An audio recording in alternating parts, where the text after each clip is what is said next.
Marlowe. Je viens au sujet de Monsieur Kurtz.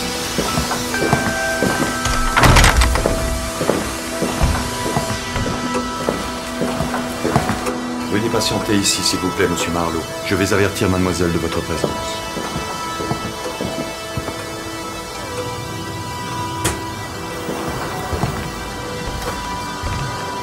Pour moi, le sens d'une histoire ne se trouve pas à l'intérieur, comme un fruit protégé par une coquille. Non. Il se trouve à l'extérieur.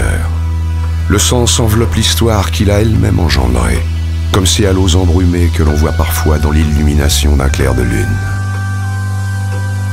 Je ne veux pas vous accabler avec ce qui m'est arrivé personnellement, mais pour comprendre ce que j'ai ressenti, il faut que vous sachiez comment je suis allé là-bas, ce que j'y ai vu, comment j'ai remonté ce fleuve jusqu'à l'endroit où j'ai rencontré Kurtz. C'était en tant que navigateur le point culminant de mon existence. On aurait dit que cela jetait une sorte de lumière sur tout ce qui m'entourait et sur mes pensées. La chose était, il faut dire, assez sombre et lamentable.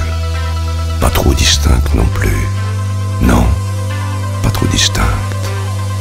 Et pourtant, cela jetait comme une sorte de lumière.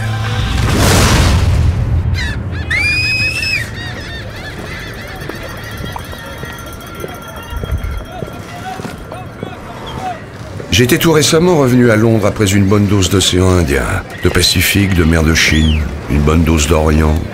6 ans environ et je ramais. Je dérangeais les copains dans leur travail, j'envahissais leur maison. Ça a marché un moment, mais après un bout de temps, j'étais fatigué de me reposer. J'ai commencé à chercher un embarquement, mais les bateaux tous équipés en capitaine ne voulaient même pas me voir. Si bien que je me suis dégoûté de ce jeu-là aussi.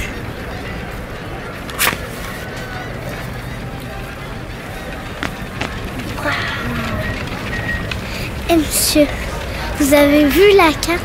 C'est beau, hein? C'est le monde. Moi, quand je serai grand, je serai explorateur. Explorateur? Tiens donc. Et tu commencerais par explorer quoi? Ça. L'Antarctique? C'est déjà fait depuis pas mal d'années, mon petit gars. Alors, ça. Le Pacifique? J'en reviens. Il n'y a plus grand-chose à découvrir là-bas non plus.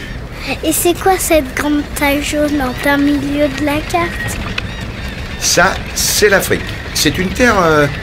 on peut pas naviguer dessus. Et ça, au milieu, on dirait un serpent énorme.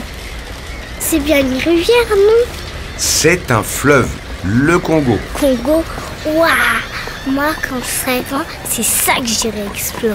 Je suis sûre qu'il y a des coins où personne n'est jamais allé là-bas. Nom d'un chien. Tu as raison, mon garçon.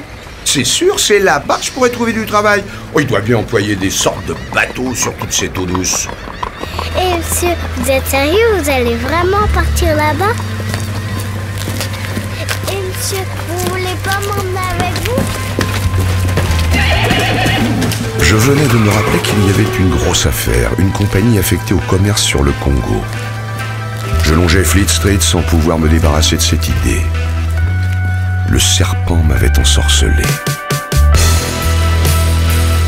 J'ai alors commencé à harceler des membres de ma famille, des gens influents qui vivaient sur le continent. J'ai eu mon poste, bien sûr, et très vite. À ce qu'il paraît, la compagnie venait d'être informée qu'un de ses capitaines avait été tué dans une échauffourée avec des indigènes. Une véritable aubaine pour moi. Je me suis démené comme un fou pour être prêt. Moins de 48 heures plus tard, j'arrivais à Bruxelles pour rencontrer mes employeurs et signer le contrat.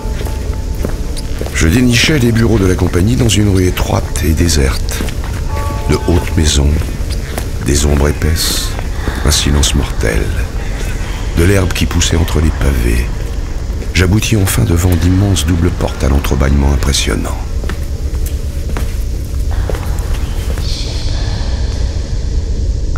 Y a quelqu'un ?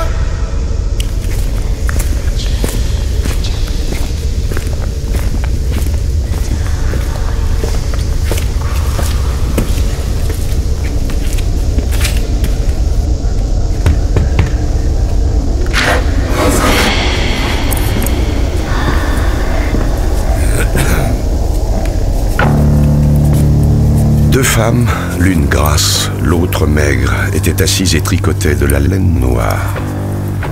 La mince se leva et marcha droit vers moi, tricotant toujours les yeux baissés.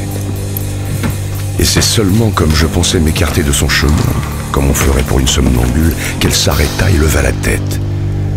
Son vêtement était aussi neutre qu'un fourreau de parapluie. Bonjour, je suis le capitaine Marlowe. J'ai rendez-vous avec le directeur. Elle fit demi-tour sans dire un mot et me précéda dans une salle d'attente. Je regardais autour de moi, une table de bois blanc au milieu, des chaises de série tout autour des murs. Devant moi s'étalait une grande carte brillante, marquée de toutes les couleurs de l'arc-en-ciel. En plein centre, le fleuve était là, comme un serpent, fascinant, mortel. Monsieur Marlowe, par ici, s'il vous plaît. Une porte s'était ouverte. Un index osseux me convoqua dans le sanctuaire de la direction. La lumière y était obscure et montrait un bureau massif d'où surgissait une impression de rondeur pâle. Le grand homme en personne, 1,50 m, autant que je puisse juger. Mais il tenait dans sa poigne le bout de tant et tant de millions. Il me serra la main, je crois, murmura quelque chose, se montra content de mon français. Bon voyage. Au bout de 45 secondes, je me retrouvais dans la salle d'attente avec le secrétaire qui me fit signer un quelconque document. Je crois bien que je m'engageais entre autres à ne pas trahir de secrets commerciaux. Merci beaucoup. Je commençais à me sentir mal à l'aise. Je ne suis pas habitué à ce genre de cérémonie et il y avait comme une menace dans l'atmosphère. On aurait dit que j'avais été inclus dans une conspiration, enfin, comment dire, quelque chose de pas tout à fait régulier. Et j'étais content de sortir. Dans l'antichambre, les deux femmes tricotaient leur laine noire fiévreusement. Des gens arrivaient et la jeune allait et venait pour les introduire. La vieille restait assise sur sa chaise. Elle portait une espèce de coiffe blanche empesée sur la tête. Elle avait une verrue sur une joue et des lunettes cerclées d'argent lui pendaient au bout du nez. Elle me regarda par-dessus les verres. La promptitude placide de ce regard me troubla. Deux jeunes gens au visage jovial suivaient leur guide. Et elle portait sur eux le même regard rapide de sagesse indifférente. Elle semblait tout savoir d'eux, et de moi aussi bien. Souvent, une fois là-bas, j'ai pensé à ces deux cerbères, gardant la porte des ténèbres, tricotant leur laine noire comme pour un chaud catafalque, l'une introduisant sans cesse un inconnu, l'autre examinant les visages niaisement réjouis de son vieux regard indifférent. Ave, vieille tricoteuse de laine noire, moriturite et salitante! De ceux qu'elle dévisagea, ils ne furent pas nombreux à jamais la revoir. Pas la moitié, loin de là.